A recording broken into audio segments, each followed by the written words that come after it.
Elena Martínez ajustó el broche plateado de su vestido azul marino frente al espejo del baño del salón de eventos Los Azulejos, en el corazón de Coyoacán. El reflejo que le devolvió la mirada mostraba a una mujer de 32 años con ojeras apenas disimuladas por el maquillaje, consecuencia de sus turnos nocturnos en el Hospital General. Afuera, la música de mariachi llenaba el jardín colonial, donde Rodrigo Sandoval, el mejor amigo de su esposo desde la preparatoria San Ildefonso, se casaba con Sofía Mendoza. Las bugambilias fucsia caían en cascadas desde los muros de piedra volcánica, y el aroma de los tacos al pastor y las carnitas flotaba desde las estaciones de comida instaladas bajo carpas blancas decoradas con papel picado de colores brillantes. ¿Ya estás lista, Elena?, preguntó Daniel, su esposo, asomando la cabeza por la puerta del baño. Llevaba un traje gris Oxford impecable que había comprado específicamente para esta ocasión en Liverpool Polanco, y su corbata de seda azul marino combinaba perfectamente con los zapatos italianos que había lustrado esa misma mañana. Su expresión, sin embargo, estaba tensa, con esa arruga entre las cejas que Elena había aprendido a reconocer como señal de preocupación. Todos están esperando afuera. La ceremonia ya terminó y están sirviendo los canapés. Elena notó algo particular en su tono, una tensión que iba más allá del nerviosismo normal, de llegar tarde a un evento social importante. Después de 8 años de matrimonio, después de compartir un departamento pequeño en la colonia Roma, después de construir una vida juntos desde que se conocieron en la universidad, Elena conocía cada matiz de la voz de su esposo, cada inflexión que revelaba sus estados de ánimo ocultos. «Ya voy. Dame un minuto», respondió aplicándose un poco más de labial coral y alisando los pliegues de su vestido que había comprado en una boutique de Insurgentes 3 semanas atrás. Daniel entró completamente al baño, cerrando la puerta detrás de él con un clic suave pero definitivo. El espacio se sintió súbitamente más pequeño, más claustrofóbico. Bajó la voz hasta convertirla en un susurro áspero y urgente que raspó contra los azulejos talavera de las paredes. «Escucha, Elena, necesito que entiendas algo antes de que salgamos. Esta es la boda de Rodrigo, ¿de acuerdo? Toda su familia está aquí, incluyendo a su tío Alberto, que es socio del bufete donde quiero entrar. Hay gente muy importante de su empresa de consultoría, contactos que necesito cultivar. El padrino es Diego Garza, el CEO de esa firma de inversiones de la que te he hablado». Elena sintió un escalofrío recorrer su espalda, subiendo desde la base de su columna hasta la nuca. «¿A dónde quieres llegar con esto, Daniel?». Su esposo evitó su mirada, enfocándose en ajustar su corbata en el espejo. «Quiero decir, por favor, mantén un perfil bajo esta noche. No hables demasiado. No cuentes esas historias largas sobre el hospital que a veces compartes. No menciones tu trabajo a menos que alguien te pregunte directamente. Tú simplemente no encajas en este ambiente y no quiero que eso me afecte profesionalmente». Las palabras cayeron como piedras pesadas en el espacio reducido del baño, cada una golpeando a Elena con un impacto físico casi tangible. Observó a su esposo, el hombre con quien había construido una vida desde sus días de estudiantes universitarios, sobreviviendo con tortas y café barato, el hombre que solía decirle que su trabajo como enfermera era admirable y noble, mirándola ahora como si fuera un mueble desgastado y fuera de lugar en una sala de exhibición elegante. «¿No encajo?», repitió Elena, su voz apenas audible por encima del sonido distante de la música y las conversaciones que filtraban a través de la puerta. «¿Qué significa exactamente eso?». «Significa que este no es tu mundo, Elena. Estas personas hablan de inversiones, de viajes a Europa, de sus casas en Valle de Bravo. ¿De qué vas a hablar tú? ¿De cambiar pañales a niños enfermos? ¿De limpiar vómito a las 3 de la mañana? El desprecio en su voz era palpable, y Elena sintió como si le hubieran arrancado el aire de los pulmones. «Es solo por hoy», continuó Daniel, suavizando ligeramente su tono al notar la expresión de shock en el rostro de su esposa. «Solo te pido que por una noche por favor seas discreta». Se alejó hacia el jardín sin esperar respuesta, dejándola sola en el corredor de paredes pintadas de color terracota, decoradas con fotografías en blanco y negro de Coyoacán en los años 50. Elena cerró los ojos, respirando profundamente. El aire de octubre en Ciudad de México era fresco, casi frío con la llegada del otoño, pero ella sentía un calor sofocante subiendo por sus mejillas, una mezcla de humillación y rabia contenida que amenazaba con desbordarla. Cuando finalmente llegó al jardín principal, encontró a Rodrigo y Sofía cerca de la fuente central de cantera, saludando a los invitados que formaban una fila irregular. Rodrigo la vio primero y su rostro se iluminó con una sonrisa genuina que contrastaba dramáticamente con la frialdad reciente de Daniel. Elena la abrazó con afecto sincero, envolviéndola en un abrazo cálido que olía a su colonia habitual y al champán que ya había comenzado a fluir libremente. «Qué gusto que pudieron venir. Sé que tus turnos en el hospital son agotadores. Sofía, ella es Elena Martínez, te he hablado muchísimo de ella». Sofía Mendoza, radiante en su vestido de novia adornado con encaje hecho a mano de Oaxaca, que había requerido 6 meses de trabajo artesanal, extendió ambas manos hacia Elena con una calidez inmediata.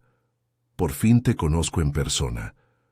Rodrigo me ha contado que fuiste tú quien realmente lo sostuvo cuando su mamá estuvo enferma hace 2 años, cuando todos pensábamos que no saldría del hospital». Elena sonrió, genuinamente sorprendida de que Rodrigo hubiera compartido esos detalles con su prometida. «Solo hice lo que cualquier amiga habría hecho en esa situación». «No es verdad», interrumpió Rodrigo, su voz cargada de emoción. «Nadie más ofreció quedarse en el hospital durante esas noches interminables, cuando yo tenía que trabajar. Nadie más trajo comida casera para mi mamá cuando se quejaba de la comida del hospital. Mi mamá todavía habla de ti constantemente, pregunta por ti cada vez que la llamo». Daniel apareció súbitamente con 2 copas de champán francés, su sonrisa social perfectamente calibrada, practicada en innumerables eventos de networking. «Felicidades, hermano. Todo está absolutamente increíble. Este lugar es espectacular». La conversación fluyó naturalmente hacia temas más seguros y superficiales.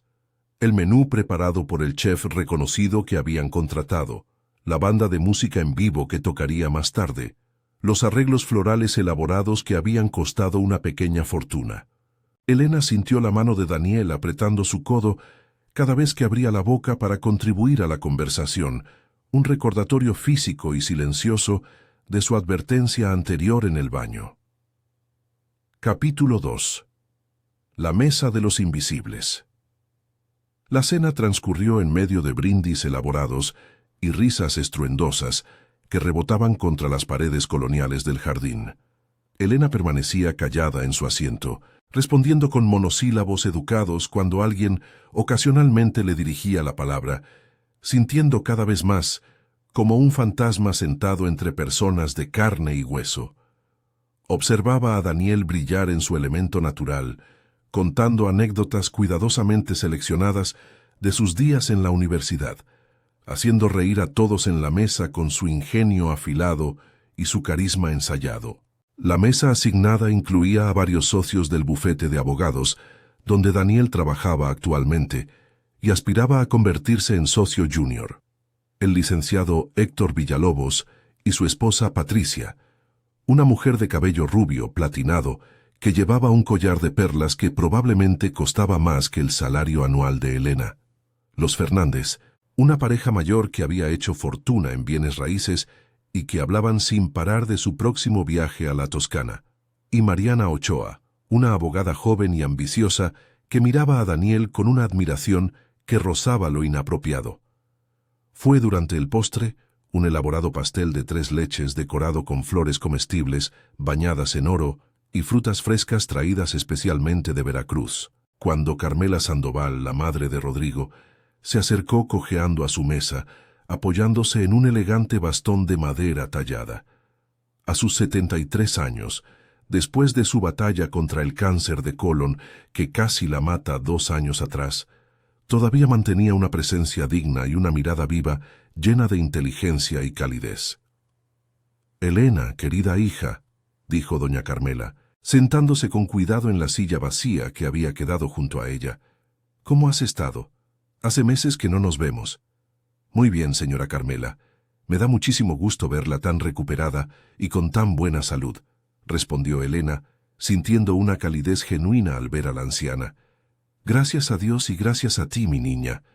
La anciana tomó su mano entre las suyas, arrugadas pero aún fuertes. Nunca olvidaré esas noches terribles en el hospital, cuando pensaba que no volvería a ver a mis hijos. Rodrigo me dijo que también trabajas como enfermera en el Hospital General, ¿verdad? Daniel se tensó visiblemente en su asiento, su mandíbula apretándose de una manera que Elena reconoció como señal de alarma. Sí, señora. Trabajo en el turno nocturno del área de pediatría oncológica, respondió Elena, su voz suave pero clara. Patricia Villalobos, la esposa del socio senior, se inclinó hacia adelante con interés genuino en sus ojos. Debe ser un trabajo emocionalmente agotador. ¿Y tu esposo te apoya con ese horario tan complicado? Imagino que es difícil mantener un equilibrio. Antes de que Elena pudiera formular una respuesta, Daniel intervino rápidamente con su voz de abogado en modo profesional. Hacemos lo que podemos para que funcione. Es cuestión de organización y comunicación. Pero doña Carmela no soltaba la mano de Elena, y su mirada penetrante sugería que veía mucho más de lo que las palabras revelaban. Elena, cuéntales a todos lo que me contaste aquella noche horrible en el hospital, cuando yo estaba tan asustada que no podía dormir. La historia del niño con leucemia que te encontró llorando. Elena sintió todas las miradas de la mesa converger hacia ella como reflectores en un escenario. Daniel le lanzó una mirada de advertencia tan intensa que prácticamente quemaba, pero doña Carmela esperaba con una sonrisa expectante y alentadora, y otras personas, en mesas cercanas, habían comenzado a voltearse, curiosas por escuchar. No es realmente nada especial, señora Carmela, solo una anécdota más del trabajo, murmuró Elena, tratando de minimizar el momento. Al contrario, mi niña, insistió la anciana con firmeza. Es una de las historias más hermosas y conmovedoras que he escuchado en mi vida. El silencio se extendió como una ola a través del jardín y Elena podía sentir el peso de docenas de ojos sobre ella. Finalmente, con la voz temblando ligeramente al principio, pero ganando fuerza gradualmente, comenzó a hablar. Había un niño de 6 años llamado Mateo González, un paciente en tratamiento intensivo de quimioterapia por leucemia linfoblástica aguda. Estaba solo la mayor parte del tiempo porque su madre, la señora Lupita, trabajaba limpiando casas en las lomas para poder pagar los medicamentos que el seguro no cubría, y su padre los había abandonado cuando recibieron el diagnóstico hace un año. Elena hizo una pausa, y Sofía, quien se había acercado al escuchar el principio de la historia, se sentó en el brazo de una silla cercana, su vestido de novia susurrando suavemente contra el piso de piedra. «¿Qué pasó con ese niño?», preguntó Sofía con voz suave.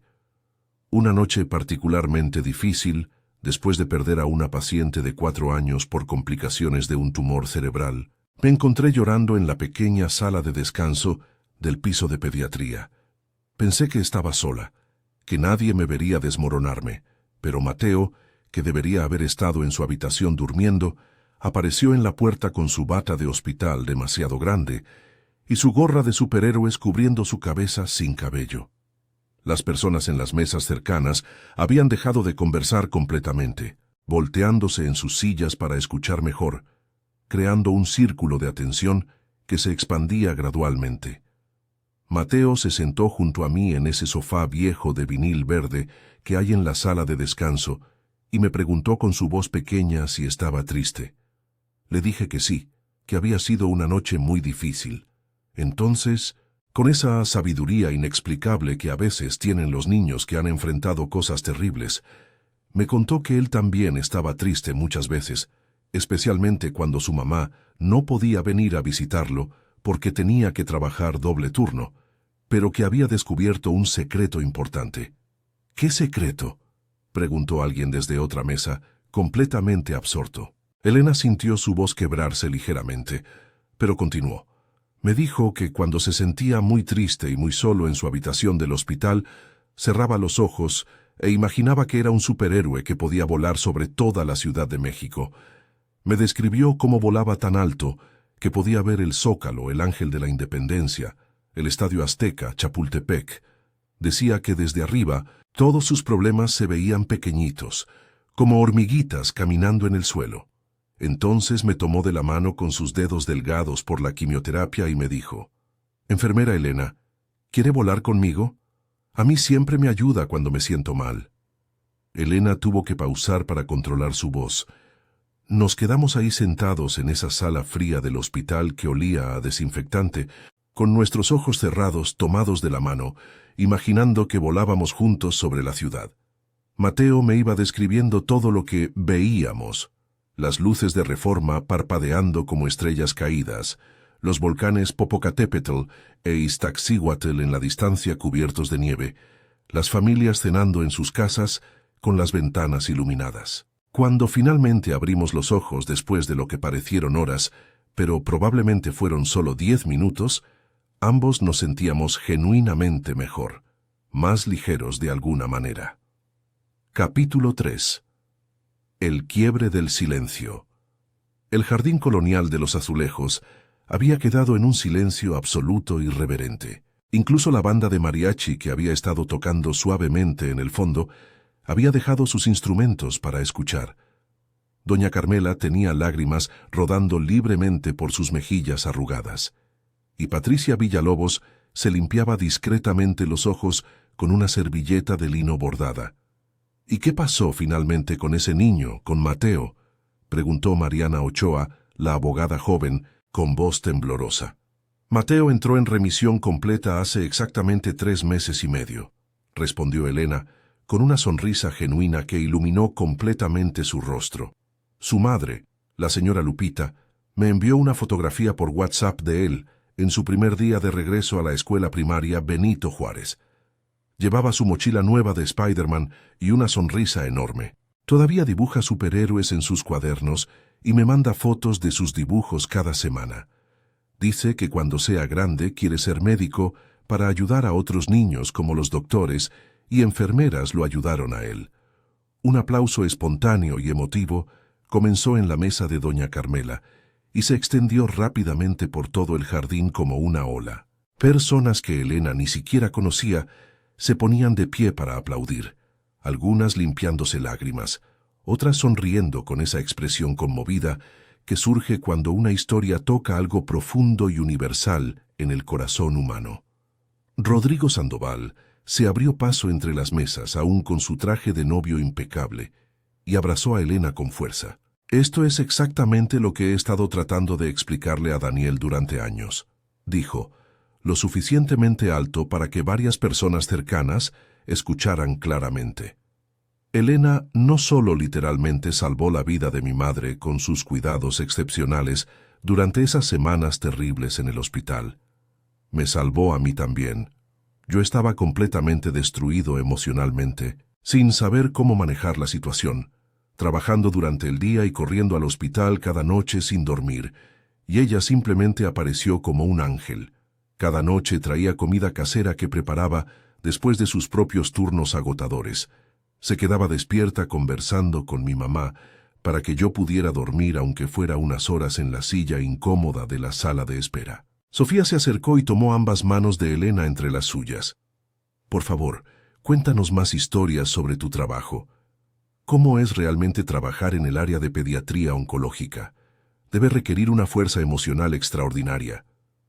Daniel se puso de pie abruptamente, su silla de metal raspando ruidosamente contra el piso de piedra del jardín, con un sonido áspero que cortó el momento como un cuchillo.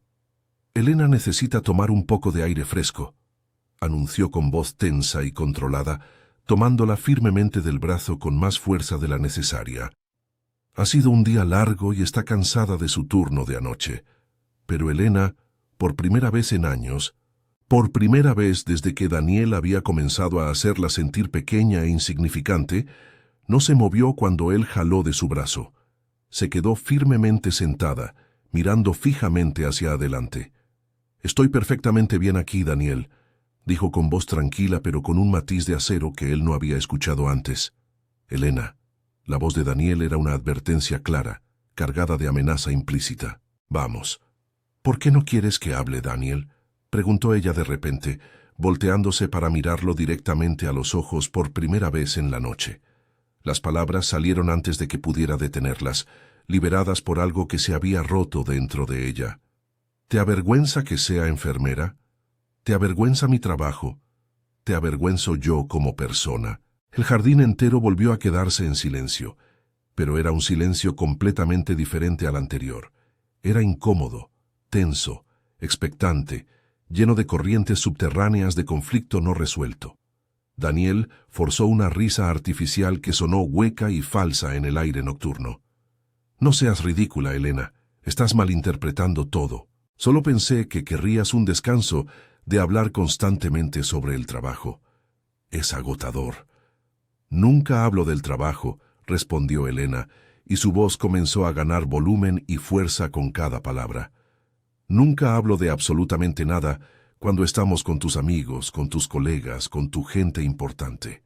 Porque literalmente cada vez que abro la boca, cada vez que intento contribuir a una conversación, me callas de alguna manera. Me interrumpes, cambias de tema, me aprietas el brazo como advertencia. Me haces sentir que no pertenezco a tu mundo, que soy un error que cometiste y que ahora tienes que esconder». Las lágrimas comenzaron a rodar por las mejillas de Elena, pero esta vez no las limpió ni las escondió. Las dejó caer libremente. Hace exactamente 8 años, cuando nos conocimos en esa cafetería horrible cerca de Ciudad Universitaria, cuando ambos éramos estudiantes pobres que apenas podíamos pagar el café más barato, tú decías que mi elección de ser enfermera era admirable y noble. Decías que te inspiraba mi dedicación, mi compasión. Pero desde que conseguiste tu puesto en esa firma prestigiosa de abogados hace 3 años, desde que empezaste a relacionarte con gente importante que tiene dinero y conexiones, empecé a convertirme en un problema para ti, en algo que necesitas esconder o minimizar». Daniel palideció visiblemente, su rostro perdiendo color bajo la luz cálida de los faroles del jardín. «Elena, por favor, estás haciendo una escena terrible en la boda de mi mejor amigo. Esto es completamente inapropiado». «Bien», dijo ella, sorprendiéndose de su propia firmeza, de la claridad que sentía a pesar de las lágrimas. «Entonces que sea una escena, porque he pasado los últimos 3 años siendo invisible, desapareciendo gradualmente en tu sombra, haciéndome más y más pequeña para que tú puedas brillar más, y estoy exhausta de pretender que eso está bien». Doña Carmela se puso de pie lentamente, apoyándose en su bastón tallado, y caminó hasta quedar frente a Daniel. Su voz, cuando habló, era suave pero cargada con la autoridad de sus 73 años de experiencia viviendo. «Daniel Ruiz», dijo, usando su nombre completo con un tono que no admitía evasivas. «Cuando estuve en ese hospital horrible, pensando que iba a morir, cuando el dolor era tan intenso que quería rendirme, cuando los doctores me daban solo 30% de probabilidades de sobrevivir la cirugía, tu esposa fue literalmente lo único que me mantuvo aferrada a la esperanza de seguir viviendo». Se acercó más a Daniel, sosteniéndole la mirada. Me hablaba durante horas sobre sus pacientes, sobre sus sueños de algún día, poder abrir una clínica pediátrica gratuita para niños de familias sin recursos que no pueden pagar tratamientos privados. Me mostraba fotografías de ustedes dos, me contaba historias de cómo te apoyaba mientras estudiabas Derecho, cómo trabajaba turnos dobles para ayudarte a pagar tus libros y tu titulación.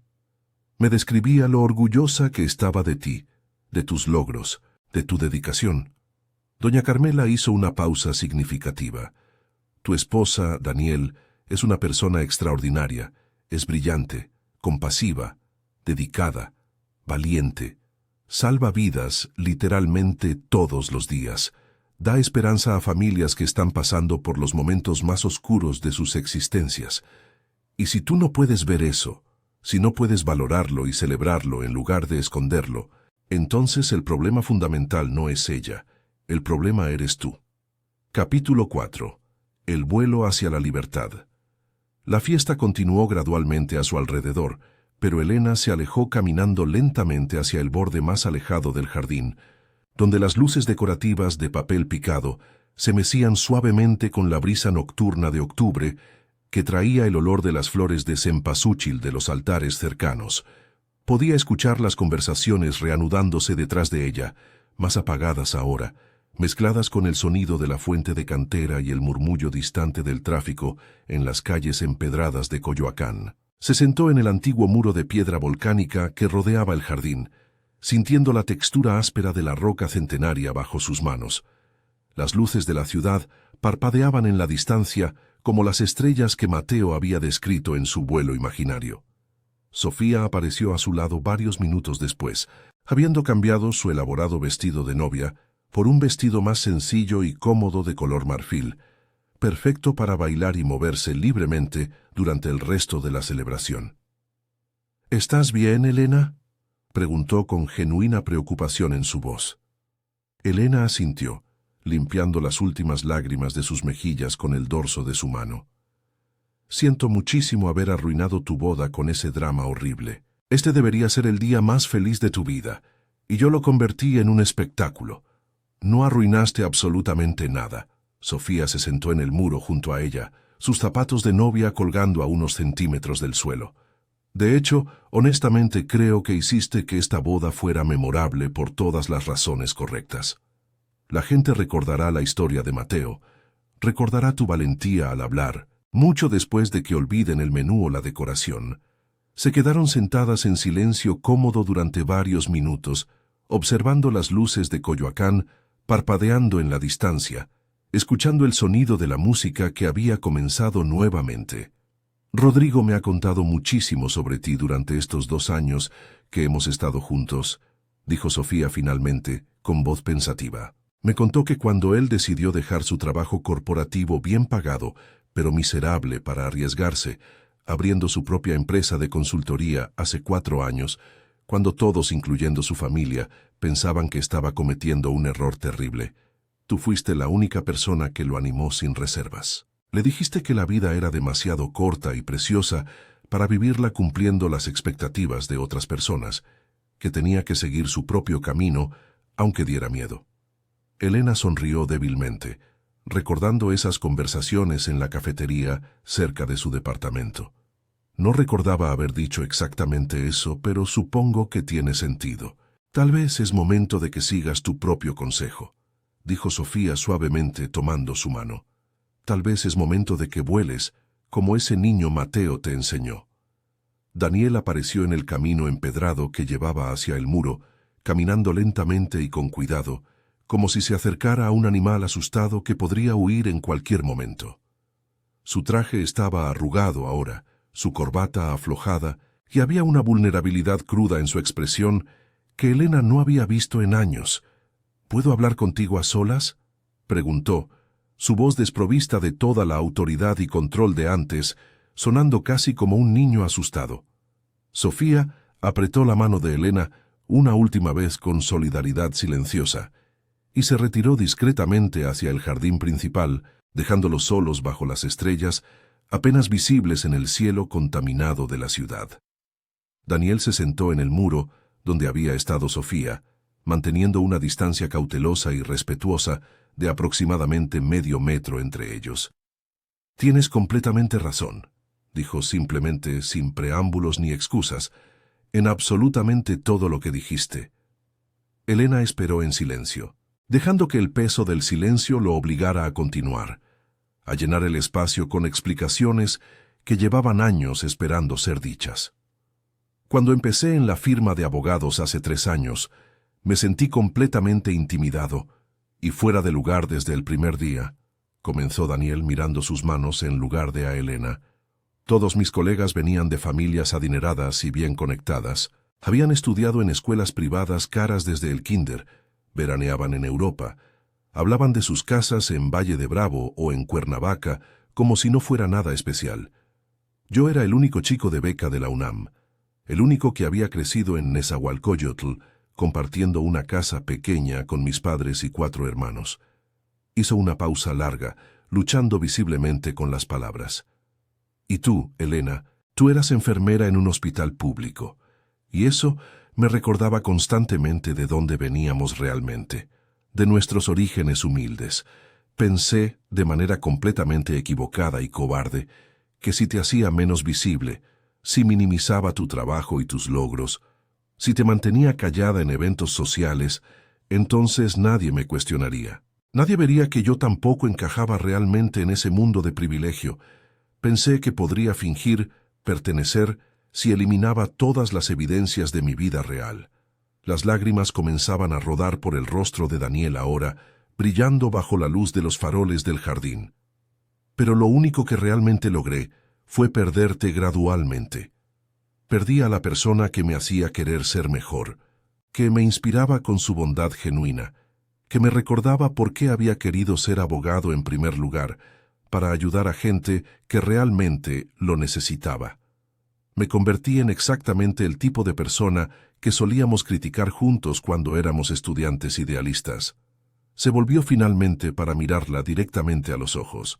Cuando doña Carmela te defendió, cuando todos esos extraños se pusieron de pie para aplaudir tu historia, cuando vi la forma en que te miraban con admiración y respeto genuino, vi finalmente lo que había estado tratando desesperadamente de esconder.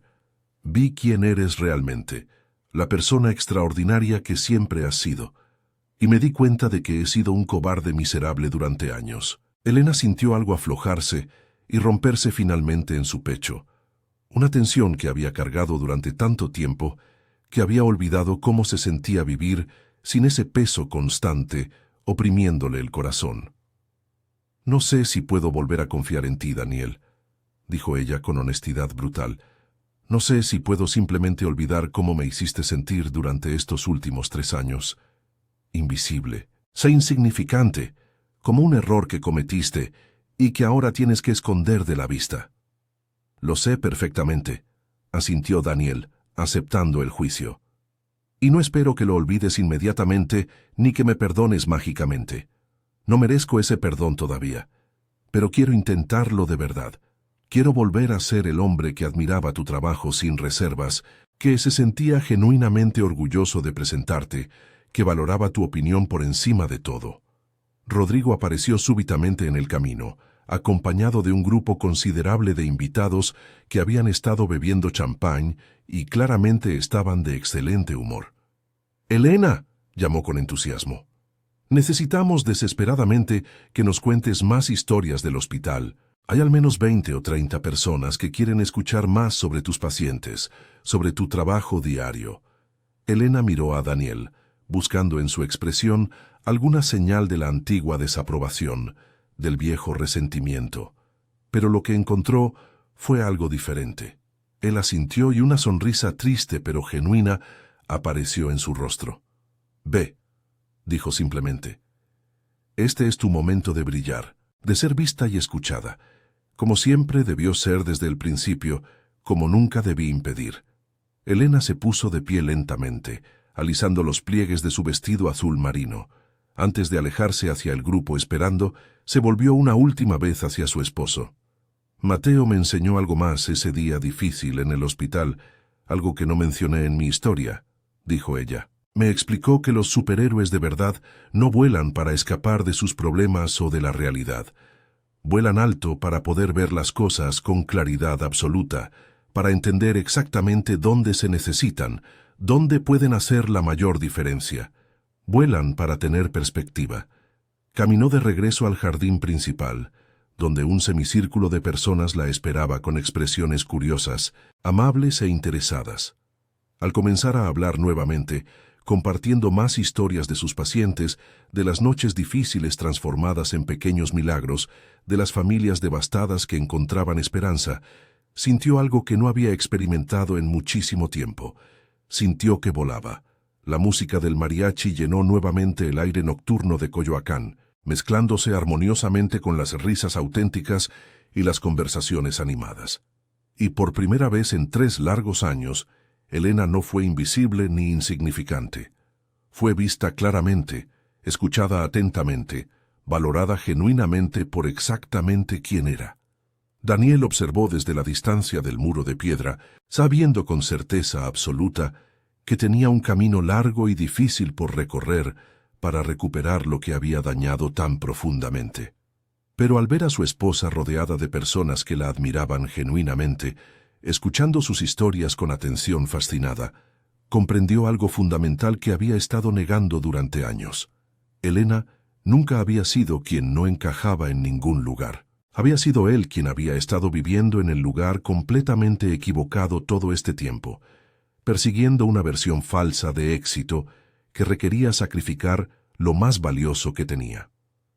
Las estrellas apenas visibles sobre la Ciudad de México parecían brillar un poco más esa noche, y en algún lugar de la ciudad, Mateo González probablemente dormía soñando con volar sobre los techos y las luces, sin saber que había enseñado a una enfermera agotada una de las lecciones más importantes de la vida, que todos necesitamos volar a veces, no para escapar, sino para ver claramente quiénes somos realmente.